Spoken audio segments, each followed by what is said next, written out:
RCR, la red que comunica y une al Perú.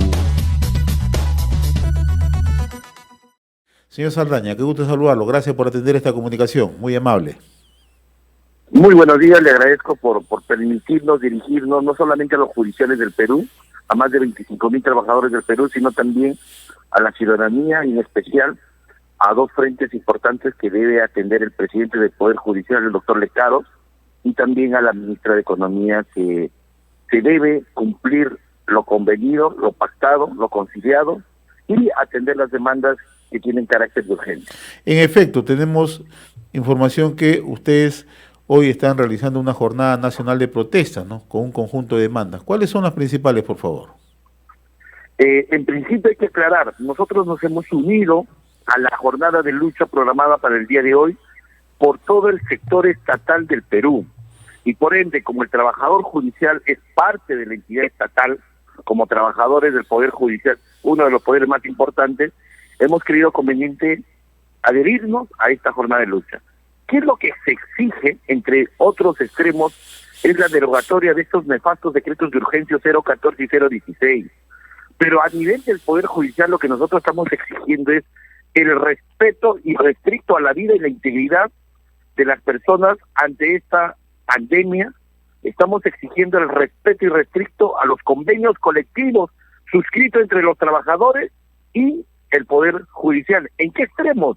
En el tema de la emisión de una resolución administrativa a plazo indeterminado. ¿En qué extremo? Incremento para los compañeros CAS, porque tenemos un promedio de 8.000 trabajadores CAS en el Poder Judicial y son los más vulnerados y más discriminados. Estamos exigiendo realmente que se cumpla un acta de solución de suspensión de huelga del año 2019, del 28 de noviembre, que ahora pretende el Consejo Ejecutivo y el presidente Lecaros desconocer ese acuerdo pactado de manera libre.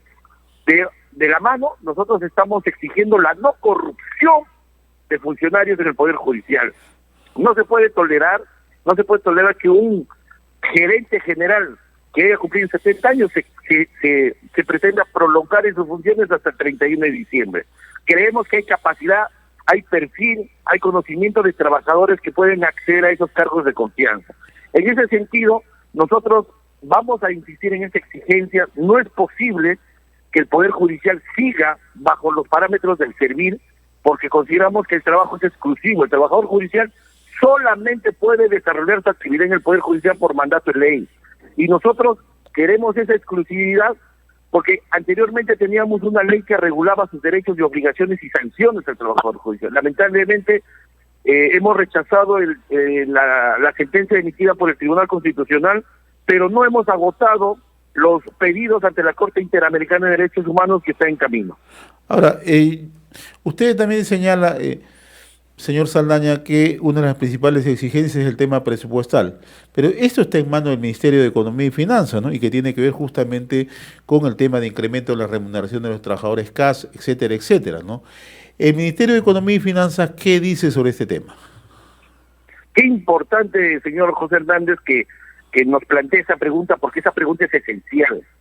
Nosotros el año pasado se suscribió un acta en el cual se dispuso 25 millones para nuestros compañeros y hermanos CAS, para que a partir de enero del 2020 hacia adelante se puedan incrementar su remuneración. Por parte del Poder Judicial se identificó ese presupuesto de 25 millones, pero lamentablemente se ha remitido al Ministerio de Economía, porque no se ha remitido al servir, porque no necesitamos opinión técnica, por cuanto es presupuesto netamente originario del Poder Judicial. Pero se ha enviado al Ministerio de Economía, y lamentablemente desde enero a noviembre han transcurrido 11 meses, y el Ministerio de Economía en absoluto ha dado respuesta o ha emitido el informe de viabilidad respecto a ese incremento. Hoy en día, el trabajador judicial, como es el notificador, como es el agente de seguridad, lamentablemente no solamente tiene que trabajar 8 horas, sino que tiene que trabajar sobre las 12 horas y exponer su integridad a esta pandemia que lamentablemente ya nos ha llevado más de 50 trabajadores su privilegiada vida, y sin contar los familiares de los trabajadores. Ahora, señor Saldaña, de acuerdo a lo que usted nos explica, entonces eso está en manos del Ministerio de Economía y Finanzas, ¿no? Exactamente. El Ministerio de Economía y Finanzas debe emitir ese informe final para poder concretizar ese incremento anhelado que en algo aliviaría la necesidad urgente que pretenden los trabajadores que hacen el Poder Judicial. Ahora, ustedes también están planteando, y lo explicaba hace unos instantes, que los trabajadores judiciales sean incorporados a través de la ley Servir, ¿no? ¿Cuáles son los alcances de esto, por favor? ¿Perdón? Ustedes están planteando también, están denunciando la exclusión de los trabajadores judiciales de la ley Servir, ¿no? Perfecto. ¿Cuáles son los alcances? ¿Qué ha dicho el tribunal? Hay que partir de la premisa, ¿qué ha dicho el Tribunal Constitucional para que las entidades del Estado puedan salir de los efectos de la ley Servir? Tú tienes que tener una ley propia como institución y tienes que tener exclusividad en tu labor. Nosotros creemos y estamos convencidos que realmente esos dos requisitos lo tenemos. Nosotros hemos propuesto un proyecto de ley para que se pueda elaborar una única ley a favor de los trabajadores judiciales, así como tiene la ley los magistrados, me dejo entender, y hemos desarrollado esa tesis de la exclusividad porque ningún trabajador judicial puede desempeñar otra función que no sea la del Poder Judicial. Es más, el trabajador judicial se inserta a sus labores 8 de la mañana, sale 5 de la tarde y no puede desarrollar ni consultoría ni asesoría externa. Es por eso que desarrolla el tema de exclusividad. Y el otro fundamento básico es que todo trabajador judicial tiene una conexión en la administración de justicia con el magistrado, porque no hay ninguna resolución judicial que solamente sea expedida y elaborada por el juez. Siempre necesita la intervención indirecta de un secretario, un relator de sala.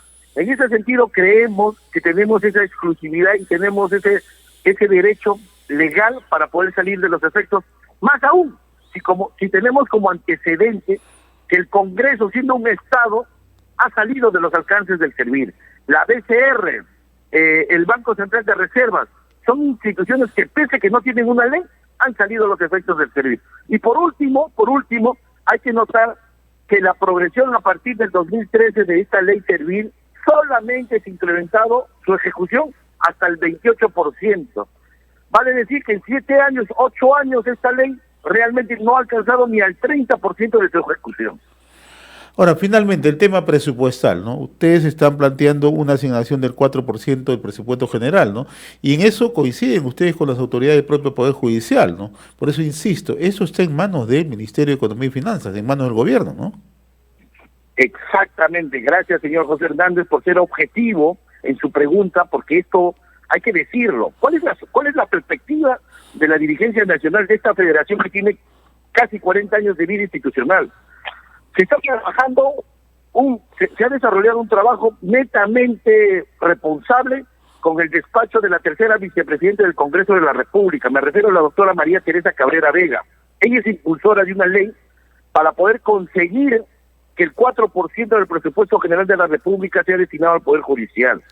El presidente del Poder Judicial, doctor Lecaros, ha expresado esa conformidad y nosotros como representantes de los trabajadores también creemos que es importante. ¿Por qué? Porque con ese 4% vamos a aliviar temas logísticos dentro del Poder Judicial, tema de recursos humanos y, ¿por qué no?, la creación de órganos jurisdiccionales y administrativos para que la población tenga y reciba una administración de justicia loable, eficaz, y evitemos estos largos procesos que duran 5 o 10 años. Nosotros creemos en darle propuestas, en darle solución a esta problemática que viene y arrastra hace años.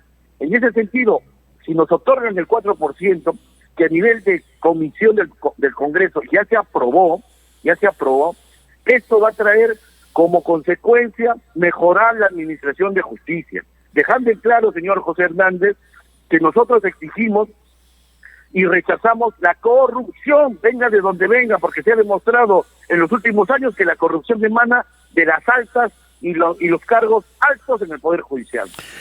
Muy bien, señor Gino Saldaña, presidente de la Federación Nacional de Trabajadores del Poder Judicial. Yo le agradezco la amabilidad de compartir esta comunicación con RCR. Ha sido muy amable, señor, muy gentil. Solamente para terminar, señor José Hernández, yo le agradezco por esta apertura y sin antes decirle al trabajador judicial que hoy, 5 de noviembre, es una jornada de lucha. Los dirigentes vamos a estar dando la cara dignamente en la ciudad de Lima y esperamos que a nivel nacional se ejecute esta paralización de labores administrativas y jurisdiccionales a través del plantón virtual aprobado en la Asamblea Nacional de Delegados. Le agradezco su gentileza y recibo un saludo de más de 25.000 trabajadores del Perú. Muchas gracias. Muchas gracias. RCR, la red que comunica y une al Perú.